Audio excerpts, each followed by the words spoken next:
Второто, което е да дори насаме по възможност и тогава ще преценим дали ще се наложи пълномощно или не.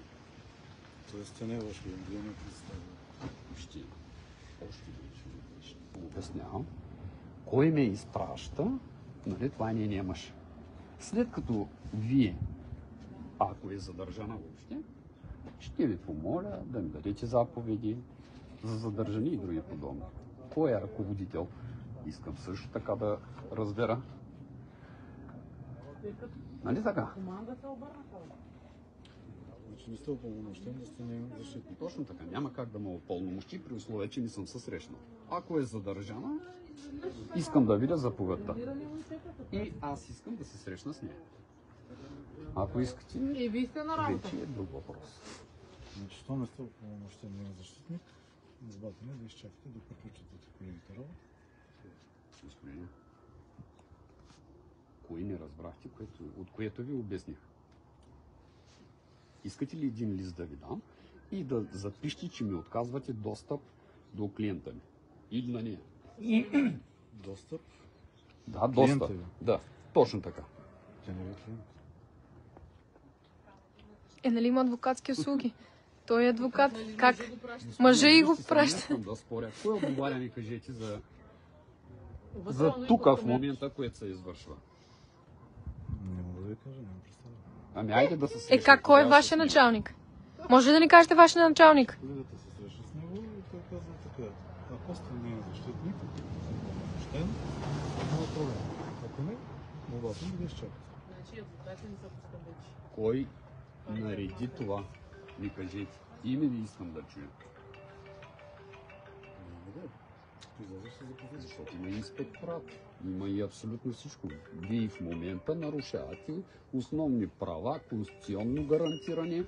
Така че ако обичате, аз ви казвам, че желая да се срещна с Елена Кънчева. Кое не разбрахте, не знам. И ако ми кажете кой е, ако ми кажете кой е ръководител тук, нали, хубаво ще бъде, няма как да я ограничите, разбирате ли?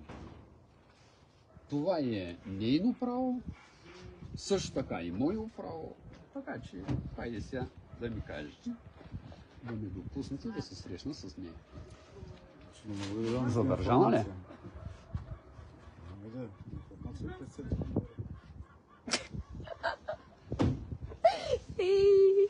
То се много отдавна в Аз не системата мога да обаче. разбера. Съжалявам много, обаче на два различни езика явно говоря. Не допускат нито никой. Нито адвокат, нито някой, който... Те могат да се подхвърлят. Че отказвате да адвоката да се срещне с госпожата. Да ви дам един лист да запишете, отказвам на Айде един адвокат лист да Станев намерим. да се срещне с въпросната Има в това. дама, която е вътре. Хана. Да. Сега ще вземе едно лище. Информация Добре, как се казвате тогава? Даже името... Имате ли? Не би ли трябвало да се представяте? За да подам един сигнал, както си му и реда, нали, все пак кажете ми как се казвате, за Лили! да знам. Този обаче се едно прасето го е обучавал. Абе, господине, аз нямам работа с прес-центъра, бе. Разберете ме, бе. Как да ви го обясня? Съжалявам много, обаче вие направо или не искате да ме разберете, или аз правилно Много мога да добре, ви много обясня. добре ви разбира. Как няма допуснете ви да се срещна с госпожата? Така. Как по-чушна? Който ги извършва, нека да дойде да се срещнем с него. Поне, кажете ми... Кой е той? ръководителя Кое е на името? това? Кое е името? Да знаем кой да потърсим. Информация пред центъра на мира. Страшен, страшен, страшен, страшен. Вижте го, стои, гледа, даже няма се легитимира. По никакъв начин. Няма проблеми, нали? Ние не сме граждани в момента. Ние сме никакви. Видите го, господина адвокат на жената вътре сама. Мъжа й, Пламен Кънчев, изпраща адвокат по някакъв начин, за да се сме сигурни, че всичко е по начина, по който трябва да се случи, а не да подхвърлят такива лица, да подхвърлят някакви неща, после и да стоят и да те гледат умно. Но няма проблеми. Нито се легитимират, нито допускат адвокат, нищо. Ние сме... Ние се обадихме на 112 да дойдат полицаи. Не, направихме го, провадийските полицаи дойдоха, казаха им здравейте, колеги, потеглиха си и се заминаха. По никакъв начин ние искахме просто да се представят, да сме сигурни какво се случва в момента.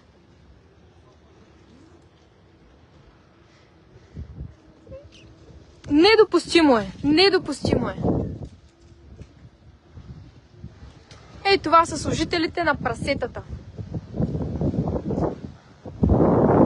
Вместо да пазят някаква законност, справедливост, те гонят обикновените граждани. Изпълняват поръчки. По никакъв начин.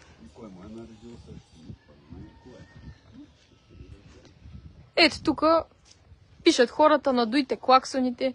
Какво се занимаваме? Ние сме възпитани хора, няма да тръгнем тук да правим циркове. Те са хората, които правят циркове. Кой ръководи операцията, не ми казах ти все пак.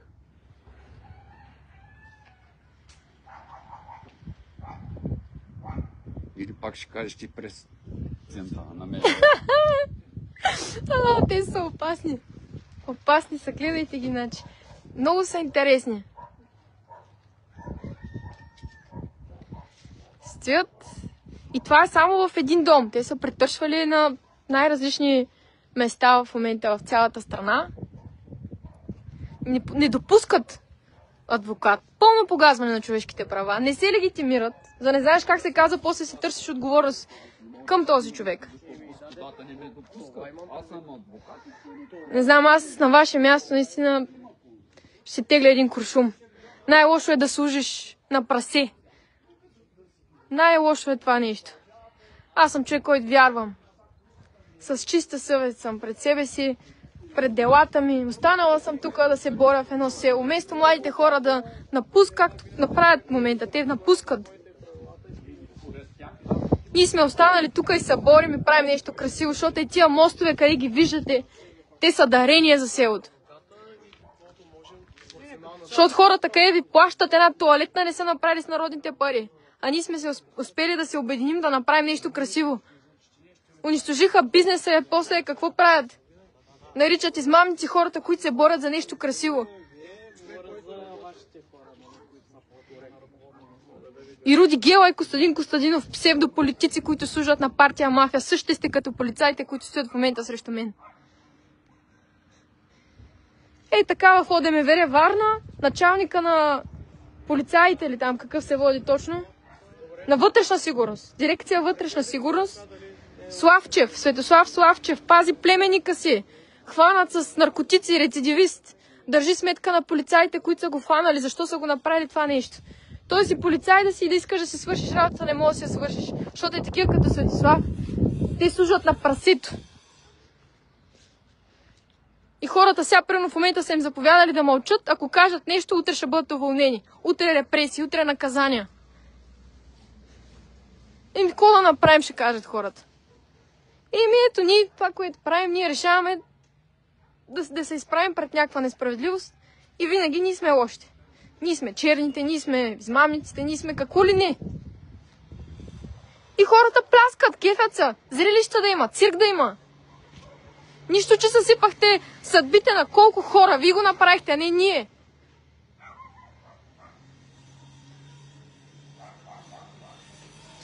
Пишат хората какво се случва. В момента, още от сутринта, от 7 часа сутринта, жандармерия, ГДБОП, всякакви нахуват в домовете на хората, свързани по някакъв начин с Ивелин Михайлов и в семейството му, в къщата на Ивелин Михайлов. И общо взето, нито се легитимират пред адвокат на Елена Кънчева, забранено им е да говорят най-вероятно. Ние като съвестни граждани дадохме си лична карта. Ето аз съм медията Свободен глас. Имам си бадж, с който по всякакъв начин аз мога да задам едни нормални въпроси.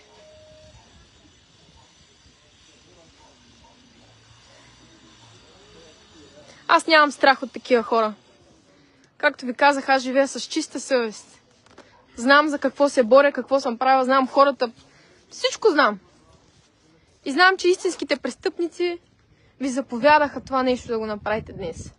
Първо, публичен линч. Изкарват някакви хора. Измамени били. От кое точно са измамени? Аз съм измамена от държавата. Млад човек реши да остане в държавата и да прави нещо красиво и хубаво. Без никаква политика.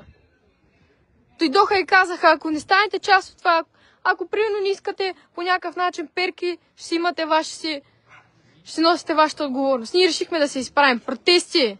Какво ли не направихме? Ангажираха после другото кученце, Симон Милков. Нещо говори ли ви Симон Милков? Рецидивист, който го вкараха в Народното събрание, беше под издирване, национално издирване.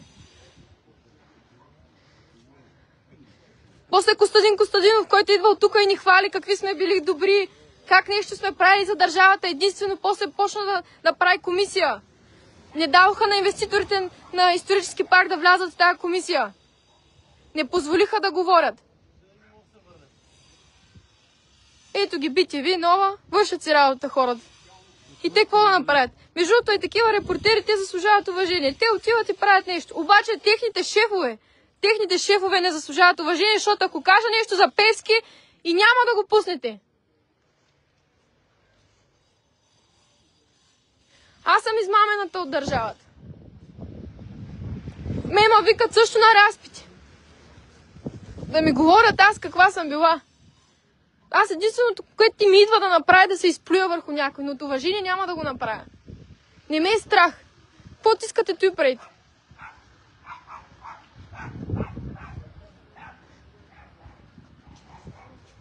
Или живееш с чест, или няма смисъл от живота ти.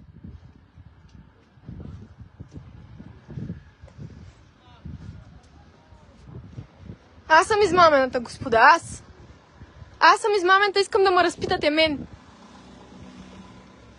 Не от партия Величие, не от исторически парк. От вашите шефове съм измамена. Вложих си душата и сърцето в един проект. Унищожиха го. Какво ли не казаха?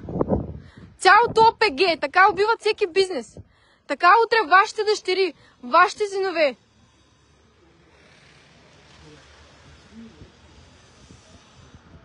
Те ще искат да направят нещо тука.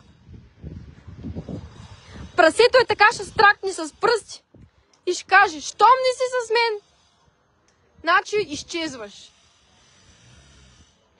Кой ще защити вашите семейства, господа? Или има по някакъв начин разцепване на тая система и полицаите, които са кадърни, казват край. Или така ще сме си. И няма никакъв смисъл младите хора да остават в България. Никакъв. Защото ще искат да направят нещо и полицаите няма да гонят престъпниците, а ще гонят хората, които правят нещо. Правят нещо за държавата. Ето я, Елена Кънчева. Излязоха големите пазители на реда и на справедливостта. Другите жандармеристи в момента са в къщата на Ивелин Михайлов, там е Вася Михайлова. Аз знам, че в момента ще има хора, които се кефят на цялото това нещо. Те по природа се кефят на несправедливостите се кефят.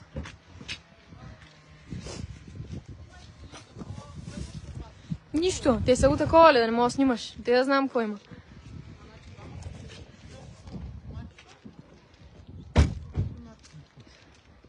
Иначе пред хотел Берлин на Певски най-много да ви видим да го пазите. Сама е.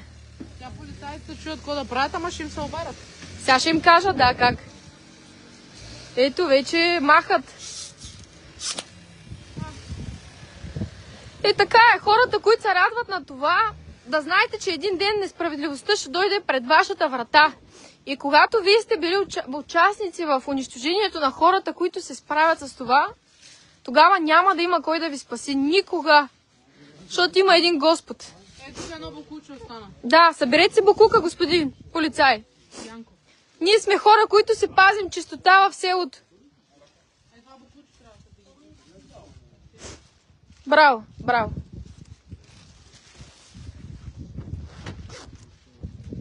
Не са срамежливи, заповядано им е да мълчат.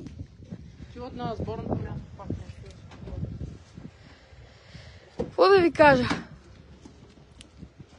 Заслужаваме си съдбата. Аз вече не виждам смисъл в тази система, която е в момента. Партия мафия и такива нищожества, които една туалетна не са направили, обаче ще си купят новото БМВ, които говорят какви ли не неща, не виждат собствените си дела, собствените си жени. Няма да ме стресирате, нищо няма да направите. Човек има достоинство. Аз се боря за кауза. И няма как да ни спрете. Просто всички сте мишки, които мълчите. Мишки.